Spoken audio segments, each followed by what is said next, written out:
नमस्कार साथियों, स्वागत है आपका अपने YouTube चैनल झुंझुनू एजुकेशन पर।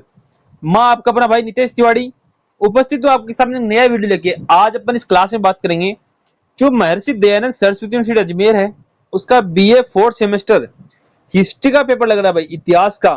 और पेपर का नाम रहेगा हिस्ट्री ऑफ राजस्थान। राजस्थान का जो इतिहास है उसमें जो 3 यूनिट्स दे रखे हैं, उन तीनों यूनिटों के कौन कौन से क्वेश्चन रहेंगे और उनके आंसर क्या रहेंगे, उनके उत्तर क्या रहेंगे, वो अपन इस वीडियो में डिस्कस करेंगे। तो आप लोग वीडियो को अंत तक बनाना और प्रत्येक बात को सुनना। जो चीज मैं बताऊं उसको अपने दिमाग में रखना है। इस क्लास को अगर आप लोगों ने देख लिया ना, तो उसके अलावा आपको कुछ भी पढ़ने की आवश्यकता नहीं है, क्योंकि आपको पर्सन के साथ इसमें उत्तर भी मिल रहे हैं भाई। सब्सक्राइब कर लीजिए सबसे पहले चैनल को, ताकि अगली क्लास आपको मिल जाए। सब्सक्राइब करने तुरंत बाद आपको इस टेलीग्राम चैनल को ज्वाइन कर लेना है। इसकी लिंक वीडियो के डिस्क्रिप्शन में है, और जो व्हाट्सएप नंबर बता रखा है, इस नंबर को सबसे पहले आप लोग अपने मोबाइल में सेव करेंगे झुंझुनू एजुकेशन के नाम से या नितेश तिवारी के नाम से। ठीक है, किसी भी नाम से सेव कर लेना। एंड इस पर अपना नाम, एमडीएसयू अजमेर, आपका जिला कौन सा लगता है ये भेज देना। मैं आपको व्हाट्सएप ग्रुप में ऐड कर दूंगा। सारे विद्यार्थी व्हाट्सएप ग्रुप में ऐड हो जाना इस नंबर पर मैसेज करके। ठीक है, और जिन्होंने अभी तक सब्सक्राइब नहीं किया, चैनल को तुरंत प्रभाव से सब्सक्राइब कर लीजिए, ताकि आपको सारी क्लासेस मिलते रहे। और जैसे हम लोग क्लास अपलोड करेंगे तो आपकी नोटिफिकेशन आपके पास आ जाएगी। देखो 3 यूनिट रहेंगी, उसमें पहली जो यूनिट है उसमें जो क्वेश्चन रहेगा पहला वो है राजस्थान के इतिहास के प्रमुख स्रोतों का वर्णन कीजिए। राजस्थान में पूरा पाषाण, मध्य पाषाण की संस्कृति या उनके प्रमाणों की चर्चा अपन को करनी है। अच्छा क्वेश्चन है, राजस्थान के स्रोत के बारे में पूछ सकता है। Describe the major sources of Rajasthan history and discuss the evidence of palaeolithic and mesolithic culture in Rajasthan. उत्तर किस प्रकार से देखेंगे, राजस्थान के इतिहास के अध्ययन के लिए अनेक प्रकार के स्रोत उपलब्ध हैं। इनमें मुख्यतः कौन कौन से हैं, पुरातात्विक, साहित्यिक तथा विदेशी यात्रियों के विवरण के रूप में विभाजित किया जा सकता है। मतलब विदेशी जो लोग, उन्होंने बताया कि राजस्थान का इतिहास इस प्रकार से था, इस प्रकार से बताया है। पुरातात्विक स्रोतों में शिलालेख, सिक्के, इनका वर्णन करना, फिर कि सिक्के ऐसे हैं, स्मारक ऐसे हैं, मूर्तियां, दुर्ग, मंदिर, उत्खनन से प्राप्त सामग्री, उनसे पता चलता है कि राजस्थान का इतिहास किस प्रकार से था। साहित्यिक स्रोतों में पृथ्वीराज रासो, वंश भास्कर, राज प्रस्तुति आदि महत्वपूर्ण है। ये तीनों पढ़ लेना, इसमें लिख लेना। विभिन्न राजवंशों की वंशावलियां तथा ख्याति भी राजस्थान के इतिहास की जानकारी देती हैं। मतलब राजस्थान के इतिहास का कैसे पता चलता है, उनके स्रोतों के बारे में पढ़ना है। राजस्थान में पूरा पाषाण संस्कृति प्रमाण अनेक स्थानों से मिले, जैसे बनास, चंबल, लोनी आदि। इन नदी घाटियों में जो पत्थर मिला था ना, उनसे औजार प्राप्त हुए। इसके बाद मध्य पाषाण संस्कृति से जो मानव ने छोटे छोटे आकार के पत्थर के औजार का प्रयोग किया, तब पता चला कि भाई उस टाइम मध्य पाषाण काल की संस्कृति चालू हो गई थी। तब शिकार, मछली पकड़ने और भोजन संग्रह के साथ साथ धीरे धीरे स्थायी जीवन की ओर। पहले क्या, जंगलों में रहते थे, एक दिन इधर दूसरे दिन उधर, फिर धीरे धीरे मध्य पाषाण में आते थे, आधुनिक जीवन में आए ना, तो आज अपन लोग देख सकते हैं कि एक जगह रहना, मतलब स्थायी घर वगैरह बनाना शुरू कर दिया था। इस प्रकार पुरातात्विक स्रोत राजस्थान की प्राचीन मानव जीवन, उसकी तकनीक और आर्थिक गतिविधियों की महत्वपूर्ण जानकारी प्रदान करते हैं। मित्रों, इन क्वेश्चंस को ऐसे लिखना, इनका वर्णन आप लोग कर देना जो पॉइंट मैंने बताया है। दूसरा क्वेश्चन रहेगा, कालीबंगा एवं आहट सभ्यता की प्रमुख विशेषताओं का वर्णन कीजिए। कालीबंगा और आहट सभ्यता, ये क्वेश्चन 100% छपेगा एग्जाम के अंदर। कालीबंगा और आहट सभ्यता को पढ़ लेना। Describe the salient features of Kalibanga and civilization. Rajasthan की प्राचीन सभ्यताओं में कालीबंगा और आहट सभ्यता का विशेष महत्व है साथियों। कालीबंगा वर्तमान हनुमानगढ़ क्षेत्र में घग्गर नदी के तट पर स्थित एक महत्वपूर्ण पुरातात्विक स्थल है। आपको ऐसे पूछे छोटा क्वेश्चन कि कालीबंगा सभ्यता कहाँ स्थित है, तो आप लिखोगे हनुमानगढ़ क्षेत्र है, उसमें घग्गर नदी है उसके तट पर। यहाँ से हड़प्पा संस्कृति के प्रमाण मिले हैं। कालीबंगा की प्रमुख विशेषताओं में सुनियोजित नगर है, पक्की कच्ची ईंटों का प्रयोग हुआ है, नालियों की व्यवस्था थी, कृषि के प्रमाण भी शामिल है। यहाँ से जुते हुए खेत के प्रमाण मिले हैं। भाई कालीबंगा के अंदर है ना, जुते हुए खेत ही मिलेंगे, उस टाइम खेत भी जुतने चालू कर दिए थे, जो कृषि की प्राचीन स्वरूप को समझने में महत्वपूर्ण है। अग्निवेदियों के प्रमाण भी यहाँ पे प्राप्त हुए हैं। आहट जो सभ्यता है वो उदयपुर के निकट आहट क्षेत्र में विकसित हुई है। इसे ताम्र पाषाण संस्कृति से जोड़ा जाता है। यहाँ तांबे के उपकरण, काले लाल मृद भांड, मकानों के अवशेष तथा कृषि और पशुपालन के प्रमाण मिले, जिससे पता चलता है कि यहाँ पे कृषि भी होती थी और पशु भी रखे जाते थे। आहार संस्कृति में तांबे का विशेष महत्व है। ठीक है, नेक्स्ट क्वेश्चन है, मत्स्य एवं मालव जनपदों के ऐतिहासिक महत्व की विवेचना कीजिए। उत्तर देखो, पॉइंट बता रहा हूँ यार इन, लेकिन लिखना इनको, इनका ही वर्णन करना आपको। मत्स्य एवं मालव जनपद, discuss the historical significance of Matsya and Malwa जनपद। प्राचीन भारत में अनेक महाजनपद और जनपद अस्तित्व में आए, जिनमें से राजस्थान के मालवा और जो ये मोस्ट थे। राजस्थान के इतिहास में मत्स्य एवं मालव जनपद इसके विशेष महत्व रहा है। जो मत्स्य जनपद था वो मुख्य रूप से कहाँ रहता था, राजस्थान के पूर्वी भाग में स्थित था। इसकी राजधानी विराटनगर थी। ध्यान रखना, मत्स्य जनपद की राजधानी कहाँ थी, विराटनगर। इस जिसकी पहचान वर्तमान में बेराट है, मतलब आज के टाइम उसको बेराट बोलते हैं अपन। मत्स्य क्षेत्र राजनीतिक और व्यापारिक दृष्टि से महत्वपूर्ण था। यहाँ से प्राप्त पुरातात्विक सामग्री इस क्षेत्र की प्राचीनता की ओर प्रमाणित करती है। मौर्य काल में भी इस क्षेत्र का महत्व रहा है। साथियों, जिन्होंने अभी तक सब्सक्राइब नहीं किया, सब्सक्राइब कर लीजिए ताकि कोई वीडियो मिस नहीं हो। बार बार बोल रहा हूँ क्योंकि सब्सक्राइब करने से आपको क्लास मिल जाएगी तुरंत ही। जैसे अपलोड करेंगे आपको नोटिफिकेशन आ जाएगा। सारे विद्यार्थी सब्सक्राइब कर लीजिए। एंड जो मालव जनपद है, मालव जनपद से संबंधित लोगों को राजस्थान के विभिन्न क्षेत्रों में प्रभाव रहा है, जैसे कि मालव ने राजनीतिक संगठन बनाए तथा राजस्थान और उसके आसपास जो क्षेत्र थे उनमें राजनीतिक इतिहास को प्रभावित किया। किसने, मालवा जनपद ने। बाद के समय में विभिन्न शक्तियों के उदय के साथ इस क्षेत्र का राजनीतिक स्वरूप बदलता गया। मत्स्य और मालव जनपद राजस्थान के प्राचीन राजनीतिक इतिहास को समझने में महत्वपूर्ण है। इनके माध्यम से राजस्थान में प्रारंभिक राजनीतिक संगठनों, व्यापारिक गतिविधियों और सामाजिक विकास की जानकारी प्राप्त होती है।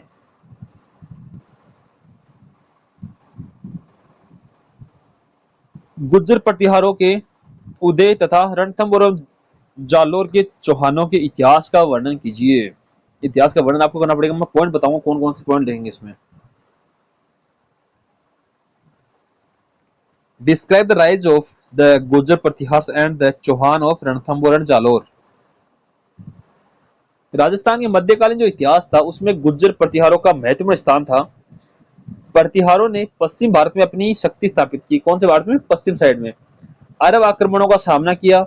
नागभट्ट प्रथम को प्रतिहार शक्ति के प्रारंभिक प्रमुख जो शासक है उनको माना जाता है। कि वैसे पूछ ले कि भाई जो प्रतिहार वंश है उसका प्रमुख शासक किसको माना जाता है, तो नागभट्ट प्रथम को। बाद में मिहिर भोज जैसे शासकों के समय प्रतिहार साम्राज्य काफी शक्तिशाली हुआ। उन्होंने उत्तर भारत की राजनीति में महत्वपूर्ण भूमिका निभाई। उत्तर भारत में अपन आ गए ना, राजस्थान वगैरह। राजस्थान में चौहान वंश की विभिन्न शाखाएं स्थापित हुई। रणथंभ और जो चौहान है उनमें हमीर देव विशेष रूप से प्रसिद्ध हुए। उन्होंने दिल्ली सल्तनत की विस्तारवादी नीति का विरोध किया और रणथंभौर की स्वतंत्रता बनाए रखने का प्रयास किया। बहुत बढ़िया। जालोर में चौहान शाखा का भी महत्वपूर्ण प्रभाव पड़ा है। कान्नड़ देव ने अलाउद्दीन खिलजी की विस्तारवादी नीति का विरोध किया। ये याद रखने पॉइंट, फिर इनको लिख देना कि कालरवाड़ ने, कान्नड़ देव थे, उन्होंने इस प्रकार से लड़ाई लड़ी, वो सारी चीज आपको लिखनी है। लेकिन ये ध्यान दो आगे ना आपको कि कान्नड़ देव वाला पॉइंट आपको लिखना है। जालोर के संघर्ष ने राजस्थान में जो स्थानीय राजपूत शक्ति थी और दिल्ली सल्तनत के बीच संघर्ष को स्पष्ट किया। इस प्रकार प्रतिहार और चौहान राजस्थान की जो राजनीति थी एंड सैन्य परंपरा में महत्वपूर्ण अंग निभा चुके हैं। अगला है, मेवाड़ के उदय गुहिलों के प्रारंभिक इतिहास का वर्णन करते हुए कुंभा सांगा महाराणा प्रताप का योगदान समझाइए। भाई ये जो स्वतंत्रता है इसमें महाराणा प्रताप का योगदान बहुत बार पूछता है कि महाराणा प्रताप का योगदान बताइए, सॉरी बताइए नहीं, बताइए। मतलब महाराणा प्रताप के योगदान को पढ़ लेना आप लोग। संघर्ष महाराणा प्रताप ने किस प्रकार से किया, ये सारी चीज आपको देखने की। महाराणा प्रताप वाला क्वेश्चन बार बार पूछता है। Describe the rise of Mewar and the early history of the Gohil. Discuss the contribution of Kumbha Sanga and Maharana Pratap. भाई महाराणा प्रताप को अच्छी तरीके से आप लोग पढ़ लेंगे तो ठीक रहेगा मामला। उत्तर देखिए, मेवाड़ राजस्थान का एक महत्वपूर्ण राजनीतिक जो ऐतिहासिक क्षेत्र रहा है। यहाँ गुहिल तथा गुहिलोत वंश का उदय हुआ। गुहिलों ने धीरे धीरे मेवाड़ में अपनी राजनीतिक शक्ति स्थापित की। बाद में मेवाड़ के शासकों ने स्वतंत्रता और स्वाभिमान की परंपरा को मजबूत किया। महाराणा कुंभा मेवाड़ के महान शासकों में से थे। उन्होंने राज्य को मजबूत किया और उनके जो दुर्ग थे तब मंदिरों का निर्माण कराया। कुंभलगढ़ दुर्ग उनके समय की सबसे महत्वपूर्ण उपलब्धि है। भाई कुंभलगढ़ दुर्ग उसका निर्माण किसने करवाया, कुंभा मेवाड़ ने, महाराणा कुंभा ने। उन्होंने साहित्य और कला में भी अपना संरक्षण दिया। महाराणा सांगा ने क्या किया? महाराणा सांगा इस समय मेवाड़ की शक्ति अपने चरम पर पहुंची। उन्होंने अनेक राजपूत शासकों को एकजुट करने का प्रयास किया और उत्तर भारत की राजनीति में अपना महत्वपूर्ण योगदान निभाया। महाराणा प्रताप ने मुगल सम्राट अकबर की अधीनता स्वीकार नहीं की। अकबर के खिलाफ लड़ते रहे लेकिन कभी हार नहीं मानी। उन्होंने मेवाड़ की स्वतंत्रता के लिए संघर्ष किया। हल्दीघाटी का युद्ध उनके जीवन का सबसे महत्वपूर्ण प्रसंग है। युद्ध के बाद भी उन्होंने संघर्ष जारी रखा और मेवाड़ के अनेक क्षेत्रों को पुनः प्राप्त किया। भाई मतलब मुगलों से लगातार संघर्ष करते रहे, लड़ाई करते रहे। यूनिट 1 कंप्लीट हो गई। सारे विद्यार्थी शेयर कर दीजिए। यूनिट 2 आ रही है, सारे विद्यार्थी शेयर कर दीजिए। एक ही क्वेश्चन आता है कई बार हिस्ट्री में, त्रिपक्षीय संघर्ष। ऐसा क्वेश्चन आए तो इसको रटना भाई। ये क्वेश्चन देख लेना, त्रिपक्षीय संघर्ष है क्वेश्चन, अच्छा है, एग्जाम में छपता है तो उसको लिख लेना आप लोग। यूनिट 2 है राजपूत प्रशासन की प्रमुख विशेषताएं। राजस्थान में सामंती व्यवस्था की विकास की विवेचना कीजिए। कई बार ऐसा आता है कि राजस्थान में राजपूतों का उदय एवं पतन बताइए, तो वो क्वेश्चन भी आप लोग लिख लेना कि राजस्थान में राजपूत का उदय बताइए, राजपूत के पतन के कारण बताइए, उदय के कारण बताइए, आपको लिखना है। Discuss the main features of Rajput administration and the evolution of the feudal system in Rajasthan. Rajasthan में राजपूत राज्यों की प्रशासनिक व्यवस्था मुख्यतः राजतंत्र सामंती व्यवस्था पर आधारित थी। राज्य का सर्वोच्च अधिकारी राजा या महाराणा होता था। वह प्रशासन, न्याय और सेना का प्रमुख था। उसकी सहायता के लिए विभिन्न मंत्री और अधिकारी कार्यरत होते थे। राजपूत राज्यों में भूमि का बड़ा भाग विभिन्न सामंतों और जागीरदारों को दिया जाता था। सामंत राजा के प्रति निष्ठा रखते थे तथा आवश्यकता पड़ने पर सैनिक सहायता उपलब्ध कराते थे। बदले में उन्हें भूमि से राजस्व प्राप्त करने का अधिकार मिलता था। इस व्यवस्था को जागीरदारी और सामंती व्यवस्था से जोड़ा जाता था। गांव प्रशासन में स्थानीय अधिकारियों और पंचायतों की भूमिका रहती थी। किसानों से विभिन्न प्रकार के कर वसूल किए जाते थे। सेना में घुड़सवार सैनिकों का विशेष महत्व था। सामंती व्यवस्था ने राजपूत राज्यों को सैन्य शक्ति प्रदान की, लेकिन समय के साथ ही सामंतों की बढ़ती जो स्वतंत्रता थी ना, उसने केंद्रीय सत्ता को कमजोर किया। कि भाई सामंत सोच रहे हम ही सब कुछ है, तो फिर सत्ता तो कमजोर होगी ना। वो राजा को सारी बात बताते नहीं थे, अपने मन की चलाते थे, तो उससे समस्या होती। इस प्रकार राजपूत जो प्रशासन के केंद्रीय राज सत्ता और सामंतों के बीच संबंध महत्वपूर्ण रहे। एक बार सारे विद्यार्थी सब्सक्राइब कर लीजिए, तो लिखा हुआ है ना सब्सक्राइब नाउ। सारे विद्यार्थी सब्सक्राइब कर लीजिए जिन्होंने नहीं कर रखा, क्योंकि एमडीसी की अपडेट्स वगैरह सारी आपको इसी यूट्यूब चैनल पे मिलेंगी। मारवाड़ के उदय, राठौड़ों के प्रारंभिक इतिहास का वर्णन कीजिए। राव जोधा, मालदेव व जसवंत सिंह का योगदान की चर्चा कीजिए। Describe the rise of Marwar and the early history of the Rathore. Discuss Rao Jodha, Maldev and Jaswant Singh. Rajasthan के पश्चिम भाग में मारवाड़ का राजनीति विकास राठौड़ वंश के साथ हुआ। राठौड़ों ने धीरे धीरे मारवाड़ में अपनी शक्ति स्थापित की। जो राव जोधा था, राव जोधा मारवाड़ के प्रमुख शासक थे।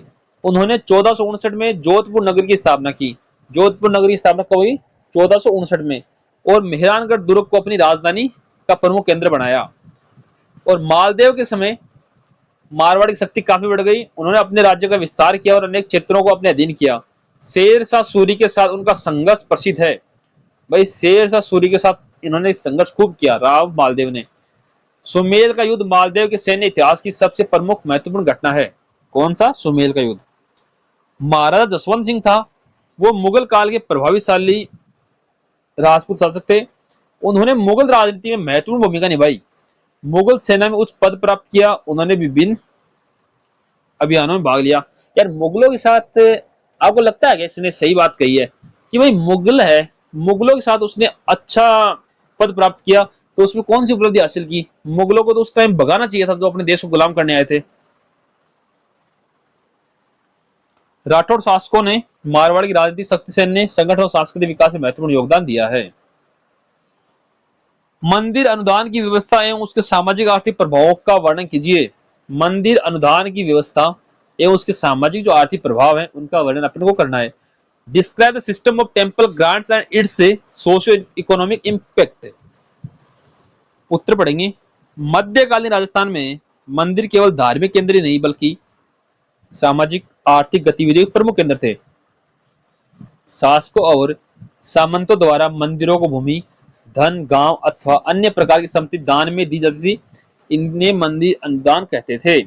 मतलब भाई जो शासक थे ना, जो शासक थे, सामंत थे, उनके द्वारा मंदिर जो होते थे उनको भूमि दान देते थे कि ये इस मंदिर के नाम है भूमि, ये पैसे इस मंदिर के नाम है, गांव इस मंदिर के नाम है। तो जो भी संपत्ति मंदिर को दान में दी जाती थी शासक और सामंतों द्वारा, उसको हम बोलते हैं मंदिर अनुदान। मंदिरों को प्राप्त भूमि से होने वाली आय का उपयोग पूजा पाठ, धार्मिक उत्सव, मंदिर के रख रखाव तथा वहां कार्य करने वाले लोगों की आवश्यकताओं को पूरा करने में किया जाता था। मंदिरों से जुड़े अनेक पुजारी, सेवक, कारीगर और अन्य लोग अपनी आजीविका प्राप्त करते थे। मंदिर अनुदानों का ग्रामीण अर्थव्यवस्था पर भी प्रभाव पड़ा। मंदिरों के आसपास बाजार बस्तियां विकसित हुई, धार्मिक आयोजनों के कारण व्यापारिक गतिविधियों को बढ़ावा मिला। मित्रों, इस प्रकार से मंदिर वाला क्वेश्चन भी हो गया। इसके साथ ही मंदिर जो कला है, स्थापत्य है, मूर्ति कला है, संस्कृति, ये संरक्षण केंद्र बने रहे।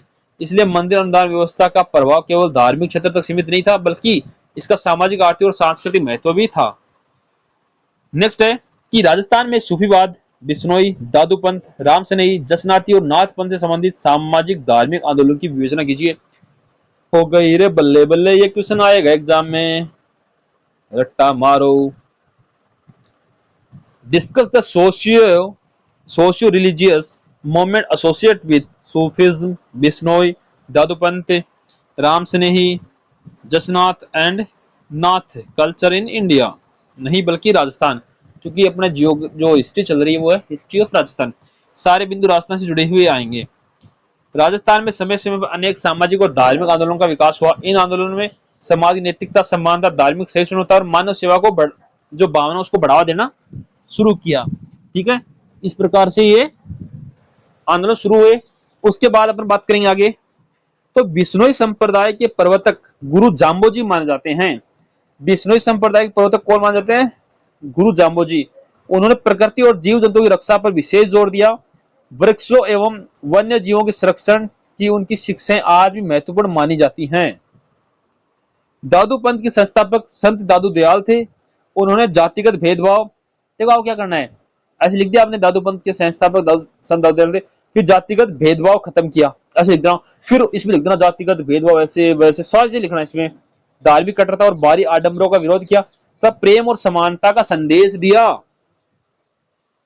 रामसनेही संप्रदाय ने भक्ति, प्रेम, सरल धार्मिक जीवन पर जोर दिया। ये अलग अलग लिख देना, भक्ति, प्रेम, सरल धार्मिक जीवन का पॉइंट का वर्णन कर देना। जसनाती और नाथ पंथ ने भी धार्मिक एवं सामाजिक जीवन को प्रभावित किया।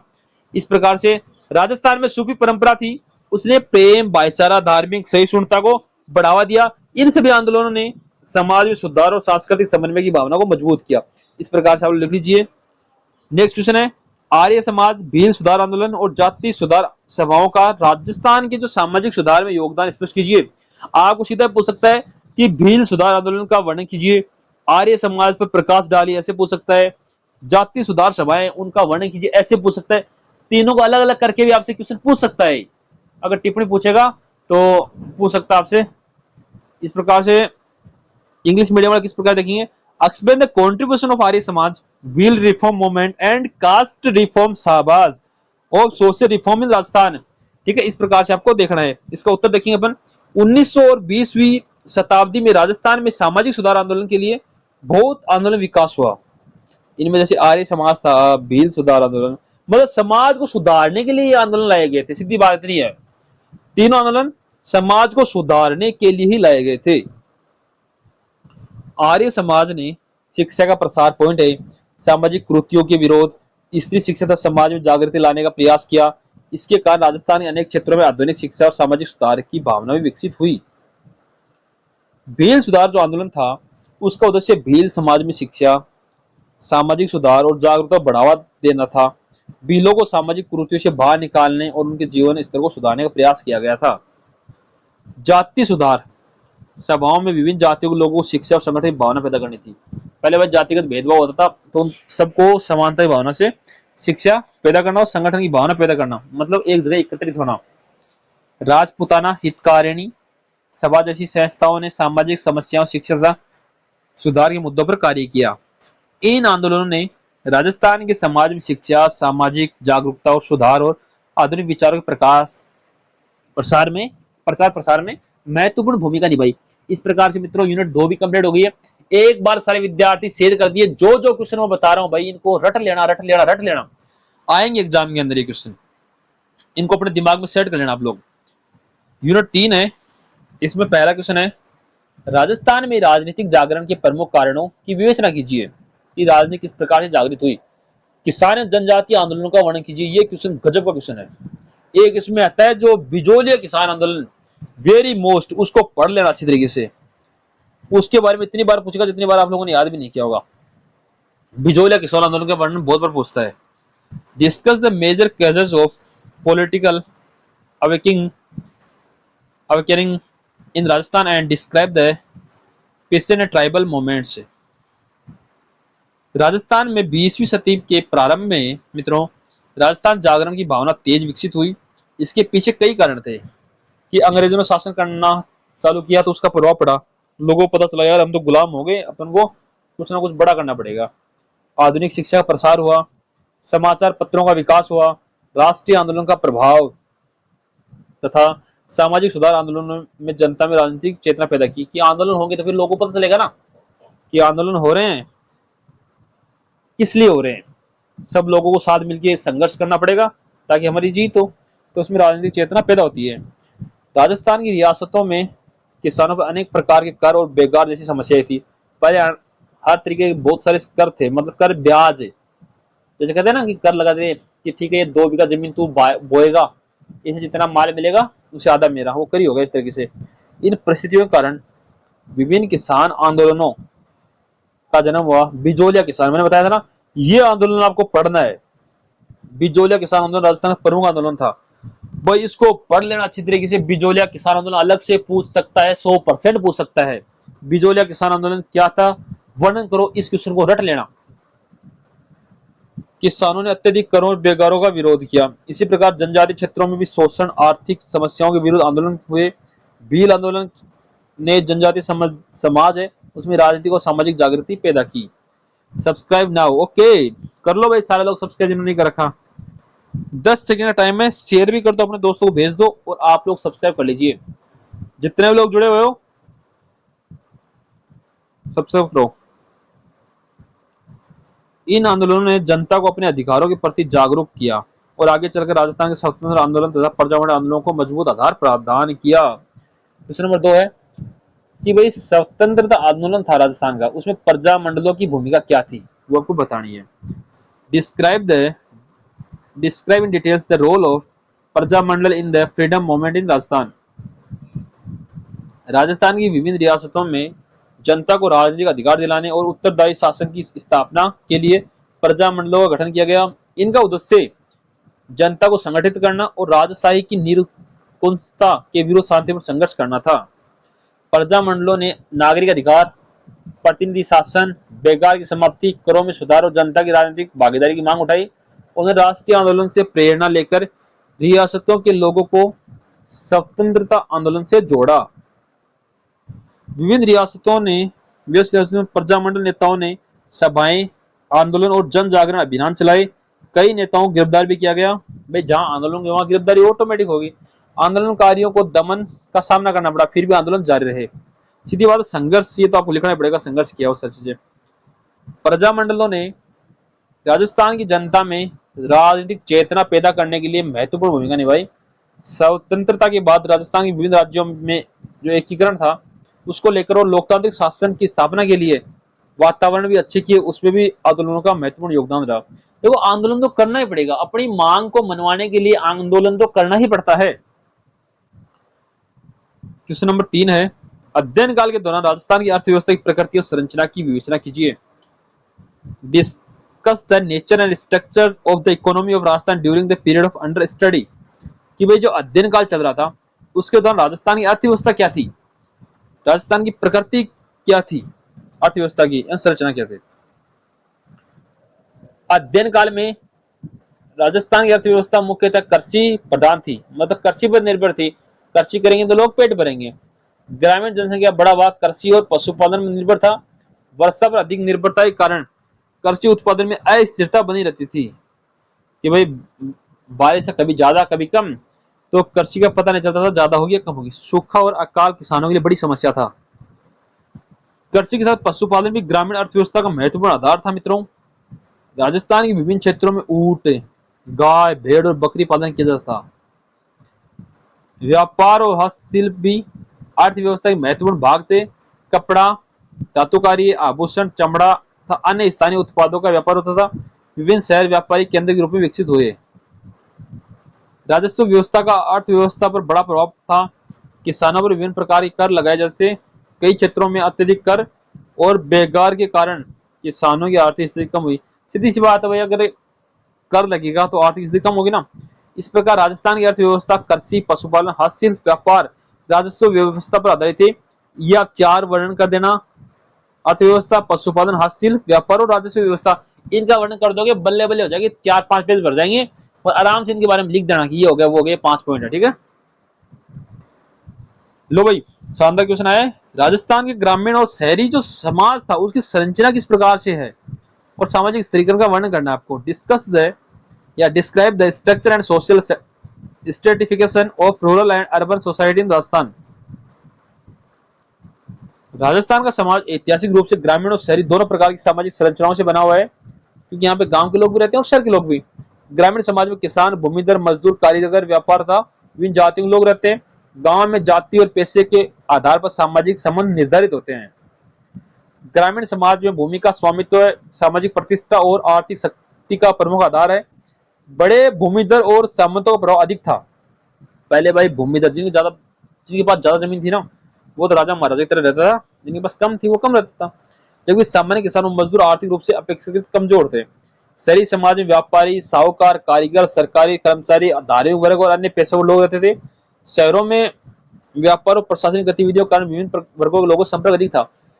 जी भाई देखो, शहर में कौन रहेगा जिसके पास पैसे होंगे। आज भी कहते हैं ना यार, शहर में मकान बना ले, शहर में घर बना ले, शहर में काम करे, मतलब शहर में काम करने के लिए पैसे की अधिक आवश्यकता होती है। इस प्रकार से समझाया है। जाति व्यवस्था ने सामाजिक जीवन को काफी प्रभावित किया। विवाह, भोजन, व्यवसाय, सामाजिक संबंधों को जातिगत नियमों का प्रभाव था। कि भाई समान जाति में शादी करना, सारी चीजें अपनी संस्कृति जुड़ी हुई है पहले से। समय के साथ शिक्षा, सामाजिक सुधार आंदोलन और राष्ट्रीय आंदोलन के प्रभाव से राजस्थान ग्रामीण और शहरी जो समाज था उसमें सामाजिक जागरूकता हुई और परिवर्तन की प्रक्रिया तेज हुई। चलो भाई, अंतिम क्वेश्चन है। एक बार सर लोग लाइक कर दो यार, आप लोगों लिए इतनी मेहनत कर रहा हूं, लाइक तो कर सकते हो ना। और अपने इस चैनल जूनियर एजुकेशन को सारे लोग सब्सक्राइब कर लीजिए, ताकि आपको क्लास मिलती रहे। सभी विद्यार्थी तुरंत प्रभाव से चैनल को सब्सक्राइब कर लो भाई। राजस्थान में व्यापार एवं व्यापारिक मार्गों, बाजार तथा स्वदेशी बैंकिंग व्यवस्था का वर्णन कीजिए। अकाल कर व्यवस्था एवं नगरीकरण पर प्रकाश डालिए। मैं आपको एक चीज बता देना चाहता हूँ, ये जो नगरीकरण है, ये अलग से क्वेश्चन पूछता है कि अर्बनाइजेशन क्या है। 1000 बार पूछ चुका है, अर्बनाइजेशन क्या है, नगरीकरण क्या है, विस्तार समझे, अलग क्वेश्चन आएगा। ये अलग क्वेश्चन हट के नगरीकरण क्या है, इसको पढ़ लेना। अर्बनाइजेशन है। Describe trade and trade routes, markets and indigenous banking in Rajasthan. Also discuss feminist taxation and urbanization. भाई ये पढ़ लेना, मैं कह रहा हूं अलग से पढ़ लेना इसको। नगरीकरण भाई साहब को अलग से पढ़ लेना आप लोग। राजस्थान की भौगोलिक स्थिति के कारण प्राचीन और मध्यकाल से यहाँ व्यापारिक मार्ग को विशेष महत्व रहा है। राजस्थान के मार्ग उत्तर भारत, गुजरात, सिंध और मध्य भारत को जोड़ते थे। ऊँटों के माध्यम से दूर दराज क्षेत्रों में वस्तुओं का परिवहन किया जाता था। राजस्थान के विभिन्न नगर व्यापारिक केंद्र के रूप में विकसित हुए, जैसे कि जोधपुर, जयपुर, बीकानेर, अजमेर और उदयपुर। ये बड़े नगर थे। बाजारों और व्यापारिक जो गतिविधियां थी उनका विकास हुआ। यहाँ पे कपड़ा, अनाज, नमक, पशु, मसाले, धातु और हस्तशिल्प की वस्तुओं का व्यापार होता था। स्वदेशी बैंकिंग व्यवस्था में साहूकार और व्यापारी महत्वपूर्ण भूमिका निभाते थे। सीधी बात है, साहूकार और व्यापारी उस टाइम मैन थे, तो अपनी भूमिका निभाएंगे। वे ऋण देते थे तथा व्यापारिक लेन देन में सहायता करते थे। राजस्थान में वर्षा की अनिश्चितता के कारण अकाल बार बार पड़ता था। कभी बारिश ज्यादा, कभी कम, तो उससे फसल का नुकसान होता था और अकाल पड़ जाता था। अकाल से कृषि उत्पादन और पशुधन प्रभावित होता था। किसानों में विभिन्न प्रकार के करों का भी आर्थिक बोझ था। व्यापार, प्रशासन और जनसंख्या के विकास के साथ नगरीकरण बढ़ा और कई नगर आर्थिक और सांस्कृतिक गतिविधियों का प्रमुख केंद्र बन गए। एक बार सारे विद्यार्थी सब्सक्राइब कर ले जिन्होंने नहीं कर रखा, ताकि आपको अगली क्लास मिल जाए। देखो मित्रों, मैंने हर एक क्वेश्चन को समझाने की कोशिश की भाई। अब आपको पढ़ना है, जिम्मेदारी आपकी है कि आप कितनी अच्छी तरीके से पढ़ते हो, और अधिक से अधिक बच्चों तक शेयर करने की जिम्मेदारी भी आपकी है, ताकि सबकी हेल्प हो जाए। तो नेक्स्ट वीडियो के लिए शेयर कर दीजिए, और आप लोग सब्सक्राइब कर लेना, और अपने भाई के इस मेहनत के लिए सारे विद्यार्थी यार चैनल को सब्सक्राइब करके इस वीडियो को लाइक जरूर कर देना। धन्यवाद साथियों।